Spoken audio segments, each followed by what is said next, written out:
Hola, bienvenidos a Caretísima Ciudad, un programa que intenta hacernos pensar, demostrar quiénes somos, cómo somos. Un espacio que une distintos pensamientos. Un programa donde respetamos la diversidad. Con máscaras o sin ellas. Con una o mil caretas.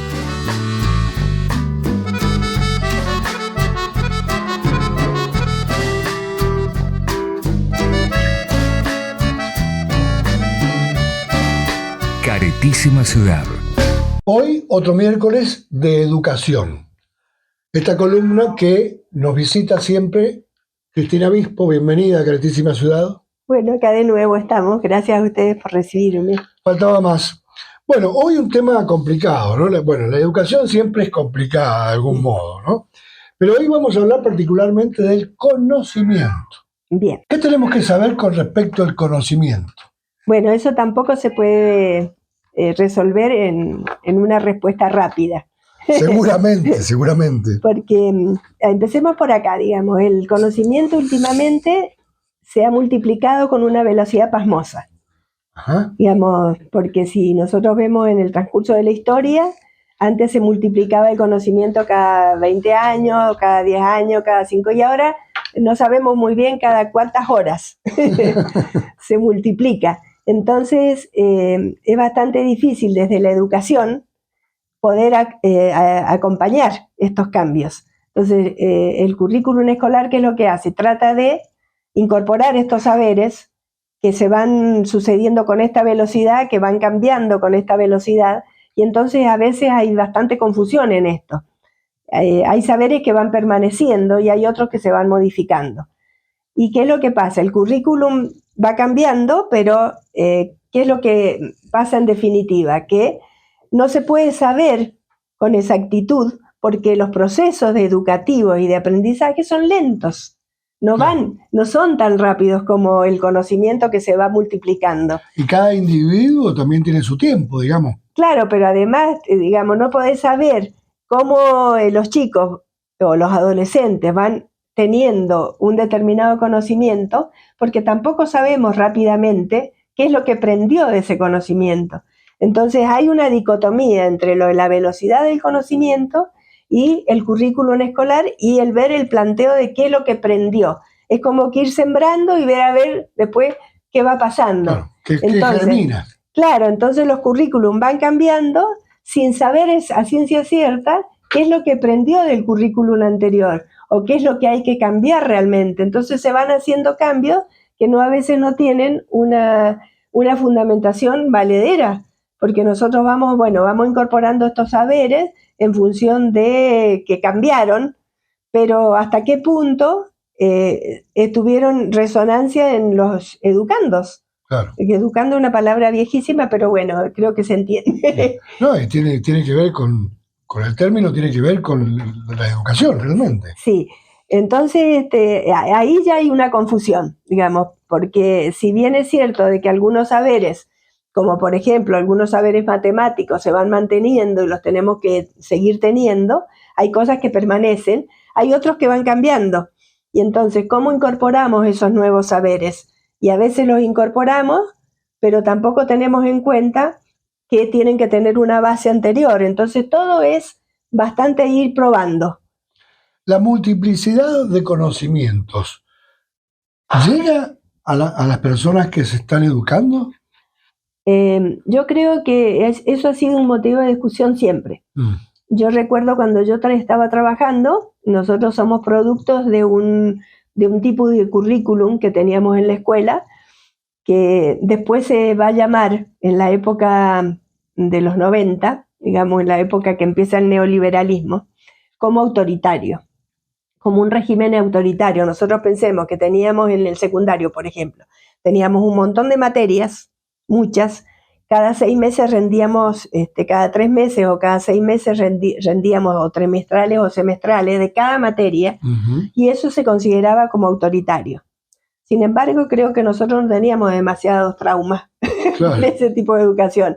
Entonces después eso cambia y se empieza a tener mucha más importancia el alumno, y la tolerancia hacia el alumno, empiezan a haber más elementos o recursos de apoyo a los alumnos, y cambia el currículum completamente. Pero los cambios también trajeron aparejado una dispersión de conocimiento, de manera tal que a veces los chicos no tienen claro un montón de conceptos que antes sí los teníamos nosotros claros. No sé si para mejor o para peor, digamos.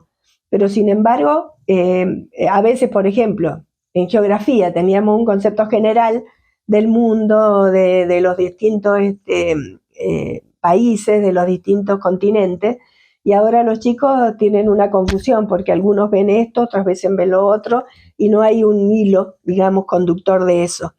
Algunas disciplinas tienen objetivos específicos que se cumplen, como las matemáticas, por ejemplo, o la lengua. Pero hay otras materias que sufren más el vaivén de lo político y de lo histórico. Por ejemplo, la historia o la geografía. Entonces, en lo histórico, a veces, qué sé yo me acuerdo que nosotros que tuvimos siempre gobiernos de facto, teníamos, por ejemplo, nos enseñaban la sucesión de presidente, entonces hoy venía un presidente, mañana otro, y teníamos que aprenderlo de memoria, pues no sabíamos muy bien a qué intereses respondían esos presidentes.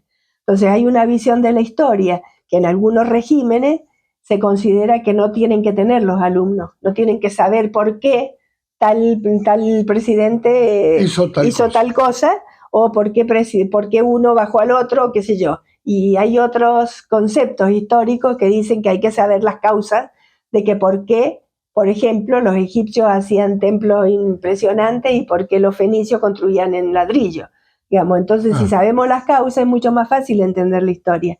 Pero parece que para algunos regímenes eso es muy peligroso. ¿Hay una cierta confusión con la información que se adquiere? Y yo creo que depende de muchas cosas eso. Me parece que, si bien las disciplinas, que creo que esto ya lo dije también, tienen objetivos específicos de lo que se quiere lograr en matemática, en literatura, en educación física, no hay a veces un objetivo claro de toda la educación. ¿Hacia dónde va la escuela primaria? ¿Hacia dónde va la escuela secundaria? ¿Por qué queremos formar un individuo cómo? Entonces, a veces eso influye también en cómo se van a dar las distintas disciplinas. Nosotros queremos formar querríamos formar un individuo que se adapte a una sociedad democrática plena, tendríamos que formar individuos que sean críticos, que tengan valores humanos, que potencien, digamos, y toleren lo que piensan otros, etc. Y no siempre logramos eso.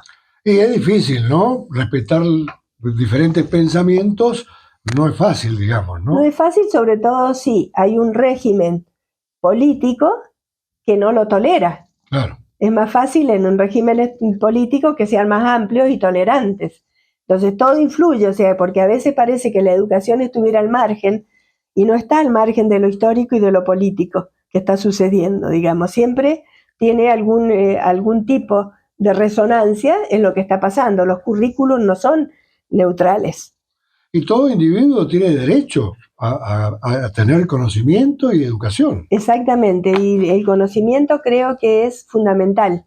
Entonces, tratar de que, por ejemplo, la educación libre y gratuita es algo que es fundamental para el ser humano. Entonces, que otros piensen de que no lo es, y ahí ya tenemos un gran problema. Digamos, ¿qué estamos pensando? ¿Por qué la educación no debería ser libre y gratuita para que todo el mundo tenga acceso al conocimiento? Claro. Ahí debemos preguntarnos, ¿por qué pensamos que sí o por qué pensamos que no? Claro. Y bueno, y después yendo al conocimiento en particular, nosotros sabemos que desde que somos muy pequeños, desde que somos bebés, empezamos a tratar de descifrar el mundo. ¿Cómo lo hacemos eso? Por medio de la percepción. pero la percepción permite un proceso que no termina en registrar lo que estamos viendo, lo que estamos oyendo, lo que estamos tocando, sino que es un proceso inteligente que está eligiendo, que está reflexionando sobre eso a la vez y que está tomando decisiones. A partir de la percepción nosotros elaboramos una concepción de las cosas. Así vamos aprendiendo del mundo y descifrándolo.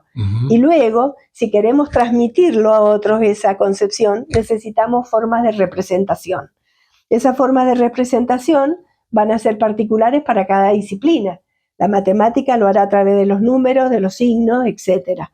La literatura lo hará a través de las palabras, el lenguaje lo hará a través de las palabras, de las oraciones, etc. Y el arte lo hace también a partir de sistemas de representación particulares. Entonces la escuela tendría que formar individuos que puedan descifrar y manejar esos sistemas de representación de cada una de esas disciplinas que integra el currículum. Claro. ¿Nuestro acervo cultural está inserto en el conocimiento actual? No, en general no, salvo algunas honrosas excepciones. A ver. Ya habíamos hablado de esto. En algún momento hablamos, pero es bueno remarcarlo, ¿no? Claro, porque, digamos, la cultura es un proceso complicado. Y nosotros, ¿qué hemos tenido acá? Hemos tenido culturas originarias que no han sido tenidas en cuenta por las culturas colonizadoras. Entonces, siempre si la colonización consideraba de segunda o de tercera clase las culturas originarias y no han tenido una gran participación en la vida comunitaria. Pero han tomado parte de nuestra cultura y también destruyeron nuestra cultura. También. El proceso, digamos, de transculturación o de sobreculturación es un proceso bastante complejo. Entonces, de acuerdo a lo que ha ido pasando, nosotros tenemos una cultura que no valora grandemente lo que pasaba anteriormente, porque piensa que no servía. Si nosotros pensamos que los colonizadores que venían de Europa traían la civilización y que los pueblos originarios eran bárbaros, y ahí ya tenemos una concepción que hace de que no se valore para nada lo que había acá. Entonces no tenemos en cuenta ni los saberes que tenían los pueblos originarios en cuanto a la astronomía, a la medicina, a lo urbano. No los estamos valorando en su medida, porque estamos privilegiando a aquellos que vinieron, que sí traían la verdad revelada. Entonces cuando venían, cuando venían ellos a tratar de que entendieran la Biblia, pueblos originarios que tenían otras creencias religiosas, y ahí tenemos un choque terrible. ¿Qué hizo? Que fue subsumirlos a los pueblos originarios en lo que ellos consideraban lo salvaje o lo bárbaro. Siempre los sometimientos, digamos, tienen que ver con los poderes, ¿no? Es decir, con el poder de colonizar, el poder de hacer lo que ellos quieren que hagamos. Y de sacar provecho de eso. Claro, sobre todo. Porque los pueblos originarios no eran dignos de ser tomados en cuenta en cuanto a su cultura, pero eran utilizados en la encomienda o en otros sistemas esclavizantes para trabajar. Para eso servían, digamos, igual que todo lo que es la cultura del África negra, que fue tomada también como salvaje y fue esclavizada por muchísimos pueblos. Bueno, que aún hoy todavía en algunos lugares persiste, ¿no? Persiste, desgraciadamente. Bueno, Cristina, ¿qué más debemos saber sobre o acerca del conocimiento? Porque es un tema que es muy amplio también, ¿no? Es muy amplio porque además el conocimiento te permite ir pasando fronteras, como te permite tener otras ideas, te permite tener otros procesos de pensamiento que permiten que el hombre pueda elevarse sobre sí. Si no pensáramos de que el conocimiento sirve, y nosotros cómo viviríamos con lo básico. Claro. Sin embargo, tenemos otras ideas de perfeccionamiento, es decir, cada vez vivimos más. ¿Por qué? Porque la medicina ha tenido experimentos y conocimientos sobre cómo funcionan las determinadas enfermedades y cómo funciona el cuerpo humano. Pensamos que vamos al espacio, creamos estaciones espaciales, hemos llegado hasta Marte, y eso es conocimiento. Tenemos energía, tenemos luz, tenemos calor, tenemos ficticio, digamos, artificial, porque hemos creado fuentes de energía, y eso es conocimiento. tenemos centrales nucleares, centrales hidroeléctricas. ¿Por qué? Porque hemos creado conocimiento. Tenemos avance en un montón de tecnología. La tecnología no surgió de una cigüeña, surgió del conocimiento humano. Claro. Entonces todo ese conocimiento sirve, pero a veces sirve para mejorar, como por ejemplo algunos avances en la medicina, algunos avances en la tecnología, y a veces también sirve para matar, como son las armas de destrucción masiva o los gases venenosos, etcétera, que se están usando desgraciadamente todavía para exterminar a otros seres humanos. Claro. Entonces no siempre los conocimientos tienen un trasfondo humanista. A veces también se pueden utilizar para destruir. Qué controversia esto, ¿no? El conocimiento. Dice, uno podría pensar que teniendo conocimiento no deberían existir las guerras, por ejemplo. Claro, pero resulta de que el conocimiento no tiene mucho que ver con los valores humanos. Claro. Porque si realmente tuviéramos valores humanos y no podríamos permitir de que alguien hiciera algo de esa magnitud, como lo que está pasando en muchos lugares del planeta hoy, desafortunadamente. Vemos en qué principios humanos se basa la destrucción de todo un pueblo, por ejemplo, para lograr un territorio, que es lo que estamos haciendo en Argentina también con algunos pueblos originarios. Claro. Que están diciendo hoy de que ellos que estaban antes acá que nosotros no son dueños de sus tierras, por ejemplo. Entonces, ¿en qué principio humano se basa eso? En un principio que es humano también, pero que es ambicioso y que es maligno, porque no trae cosas buenas eso. Digamos, la violencia genera violencia siempre. El poder de uno de los países más poderosos dice que los argentinos nos estamos muriendo. Exactamente. Así que bueno, esperanzados en que vamos a seguir con vida, te vamos a invitar a una próxima charla para que sigamos hablando de este tema tan controversial que es la educación. Bueno, acá estamos disponibles. Muchas gracias. Gracias a vos. Cualquier hora del día es perfecta para un café. Café tostado natural de Coffee Store. Pedidos 264 12 70 58. Hay canciones que definitivamente parecieran estar predestinadas a la fama, como es el caso de la Macarena. Porque durante su camino al estrellato sucedieron una cantidad de eventos inusuales, inesperados y obviamente afortunados que le hicieron convertirse en uno de los temas más sonados de todos los tiempos. Los del Río, un dúo de músicos gitanos, se convirtieron en los autores y en los intérpretes de una canción que pasó 14 semanas en el número 1 de la lista Hot 100 de Billboard. Y esto era algo sin precedentes, porque nunca un tema que no fuera en inglés había pasado tanto tiempo en el número 1. En los Estados Unidos la bailaron en la Convención Demócrata de 1996, en Europa sonaba en el Tour de Francia y en miles de otros eventos. En el Yankee Stadium, 50,000 personas batieron el récord mundial como la mayor cantidad de gente haciendo simultáneamente el baile de la Macarena. Pero todo esto es mucho más increíble cuando uno se entera de cómo nació la canción y todas las cosas que se alinearon para que el tema fuera mutando y creciendo hasta convertirse en el fenómeno que hoy todos conocemos. Esta es la historia que te voy a contar el día de hoy. Yo soy César Muñoz y esto es La Cata Musical. La Macarena nació en una fiesta muy elegante en un país completamente inesperado y delante de una cantidad de gente que no tenía idea de estar presenciando un momento histórico. En el año 1992, los del Río, que ya eran unas personas mayores de 40 años, estaban de gira por Latinoamérica. Y durante su paso por Venezuela los invitaron a una fiesta privada en casa de uno de los empresarios más importantes del país, que era el señor Gustavo Cisneros. Y cabe destacar que esta no era una fiesta cualquiera. Para que tengan una idea, allí estaba como invitado incluso quien era en ese momento el presidente de la República, el señor Carlos Andrés Pérez. Y como era de esperarse, en una fiesta donde había unos gitanos, en medio de la noche se armó un tablao flamenco. Y ahí fue donde pasó todo. Porque en medio del jaleo se montó una joven llamada Diana Patricia, que era alumna de la escuela de Tatiana Reina, una de las grandes maestras del baile flamenco en Venezuela. Y Diana tenía tanta gracia, tanto encanto, que Antonio Romero, uno de los integrantes de Los del Río, se inspiró y le improvisó un verso que decía así: dale a tu cuerpo alegría, Magdalena, que tu cuerpo es para darle alegría y cosa buena.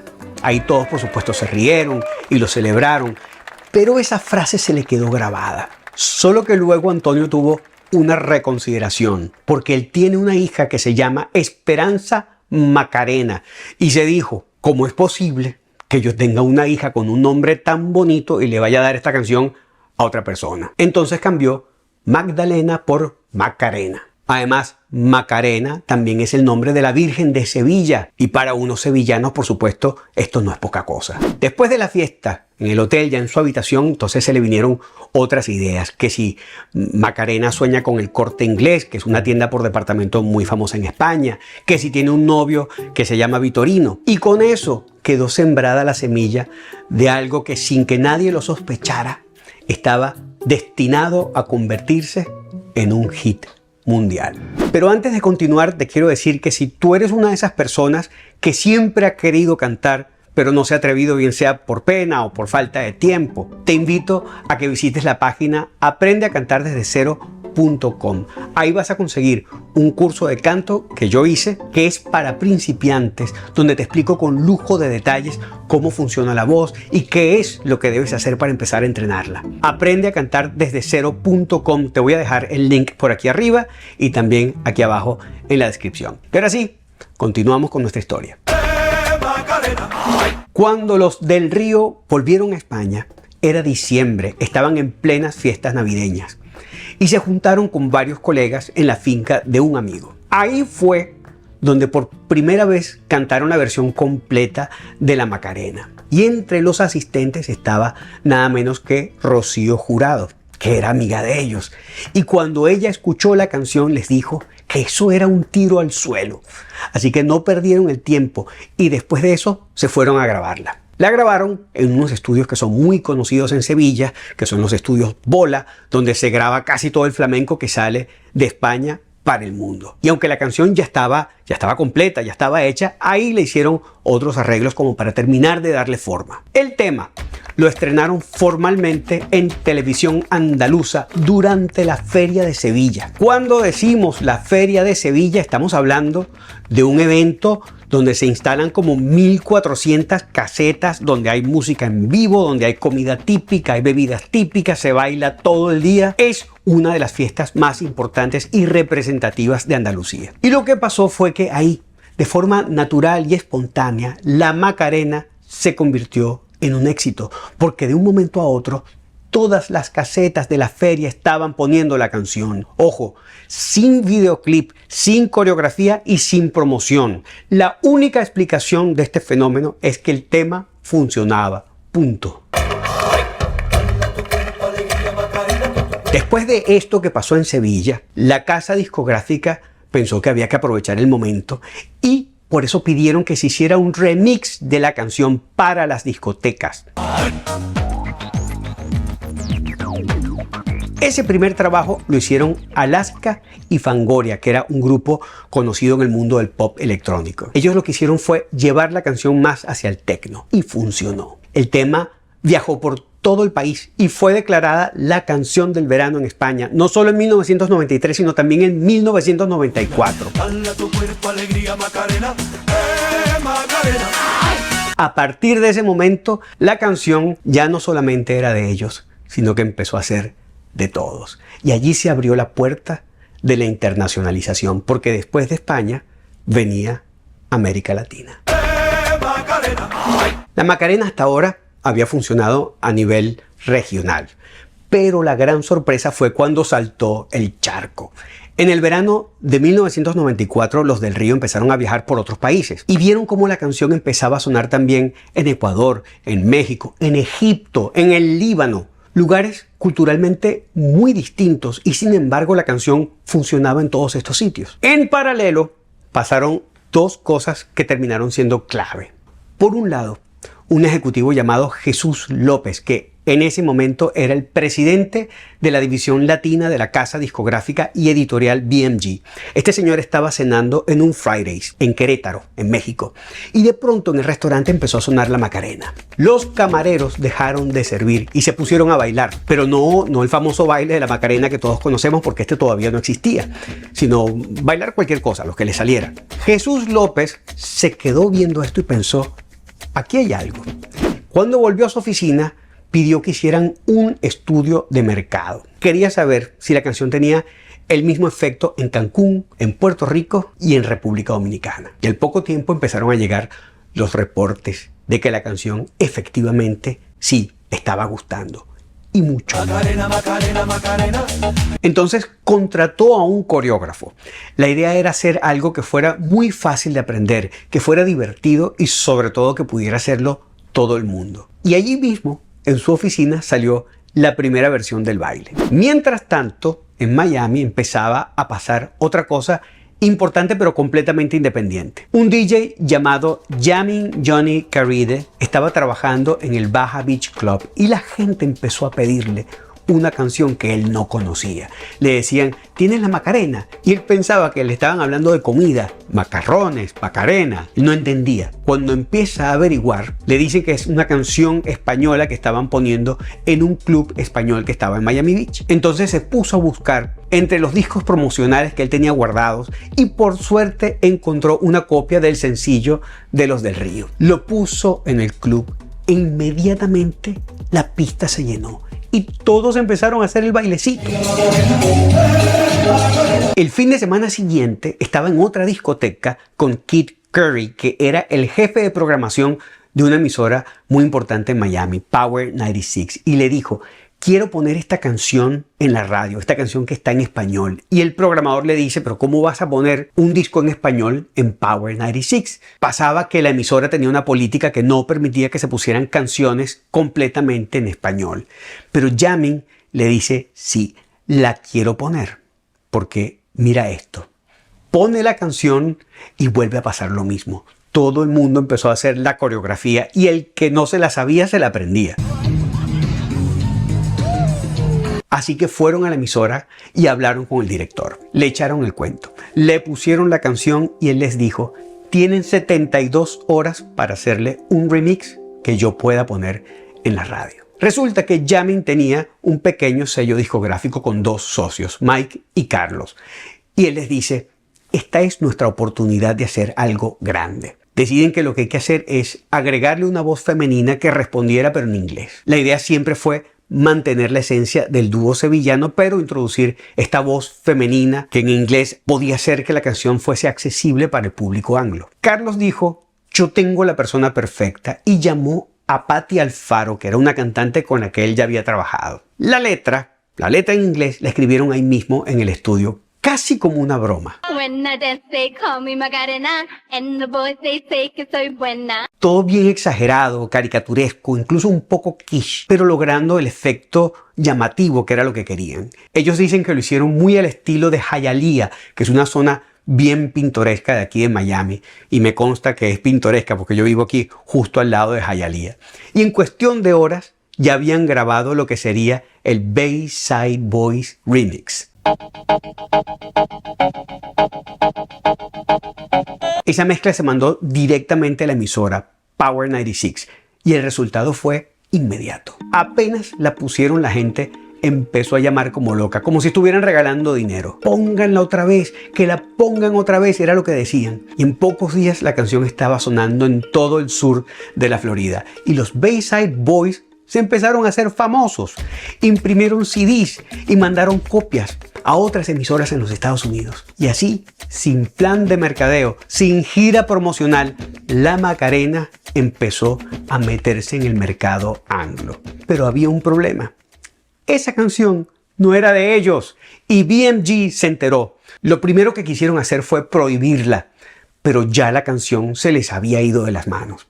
Así que lo que hicieron fue llamar a los Bayside Boys y les dijeron, nos halaga mucho que hayan trabajado en nuestro proyecto, pero ustedes no tienen los derechos y las únicas personas con las que ustedes pueden negociar ese proyecto es con nosotros. Entonces firmaron un acuerdo en el que todos los derechos quedaban en B&G y la nueva versión fue reconocida como una adaptación llamada Bayside Boys Remix. Les pagaron una comisión por lo que hicieron y además les dejaron una pequeña parte de los derechos por la letra en inglés. Esa versión fue la versión de la canción que a finales de 1995 entró en el Billboard Hot 100. Pero después de unos meses el tema empezó naturalmente a pasar de moda. Hasta que en febrero del 96 en Nueva York abrió una emisora nueva y pusieron la canción en rotación continua. Y así poco a poco la canción empezó a subir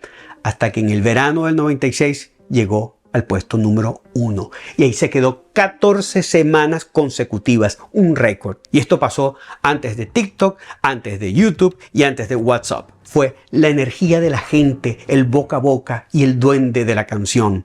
Pero no podemos pasar por alto un elemento más que fue crucial para la internacionalización del fenómeno: el video. La versión final del baile la va a crear Mia Fry, una coreógrafa estadounidense que estaba radicada en Francia, y fue ella la encargada del baile durante la grabación del videoclip. Y lo que hizo fue una suerte de clase de baile para dummies, con la idea de que hasta las personas con 2 pies izquierdos pudieran bailar la canción. De hecho, ella lo que dijo fue que quiso concentrarse solo en la parte superior del cuerpo para que la pudiera bailar desde una persona mayor hasta una chica con minifalda y que nadie quedara en ridículo. Y lo logró, algo tan simple que se convirtió en un lenguaje universal. Y así fue como el tema dejó de ser solo una canción y se convirtió en un ritual colectivo. Bodas, fiestas escolares, discotecas, eventos deportivos. La coreografía se expandió como pólvora. En Estados Unidos sonó en el Super Bowl, en las Olimpiadas de Atlanta y hasta en los mítines de campaña del Partido Demócrata. En uno de esos eventos, Hillary Clinton, que entonces era la primera dama, salió aplaudiendo y bailando al ritmo de la Macarena. Y probablemente uno de los momentos más memorables fue en el Yankee Stadium, cuando 50,000 personas se pusieron a bailar la Macarena al mismo tiempo, dirigidos por la actriz Chita Rivera. Entonces, era oficial. La Macarena ya no era una moda, era una fiebre global. Pero había algo que parecía que nadie estaba escuchando. Lo curioso es que en medio de todo ese furor, muy poca gente se detuvo a escuchar lo que decía la letra de la canción. Porque la Macarena, con todo lo alegre que suena, no tiene una letra precisamente inocente. Habla de una chica que se llama Macarena, que tiene un novio llamado Vitorino. Se llama de apellido Vitorino. Y mientras él está haciendo el servicio militar, la jura de bandera del muchacho, ella se va con 2 de sus amigos. Obviamente eso no evitó que se bailara en fiestas infantiles y en bodas, porque al final nadie prestaba atención a la letra. Antonio Romero fue el creador, pero tuvo la generosidad de obsequiarle la mitad de las regalías a su compañero Rafael Ruiz. Así que la canción está firmada por ambos. A mí no deja de parecerme fascinante el hecho de que la Macarena no nació como un fenómeno planificado, que de entrada allá en la Feria de Andalucía no tuvo una estrategia, ni coreografía, ni videoclip, ni marketing. Ella se fue abriendo camino por su cuenta y fue creando circunstancias una detrás de la otra que terminaron en algo que nadie pudo haber anticipado, porque todo nació de una forma natural, de la falta de pretensión. Y yo creo que ahí hay un secreto importante, porque a veces lo que más conecta no es lo elaborado, ni lo profundo, ni lo técnicamente perfecto, sino lo que nace de la espontaneidad, lo que se hace por gusto, incluso lo que nace del juego. Y eso fue la Macarena. Una canción muy sencilla, improvisada en una fiesta, que terminó conquistando al mundo entero. Parece mentira que todo esto comenzó con una frase improvisada en una fiesta en Caracas. Yo soy César Muñoz y esto fue la historia de la Macarena en la Cata Musical. Cualquier hora del día es perfecta para un café. Café tostado natural de Coffee Store. Pedidos 264 12 70 58. con máscaras, con caretas o sin ellas. Caretísima ciudad. Una mirada sin máscaras. Nosotros nos reencontramos el próximo viernes. Muchas gracias.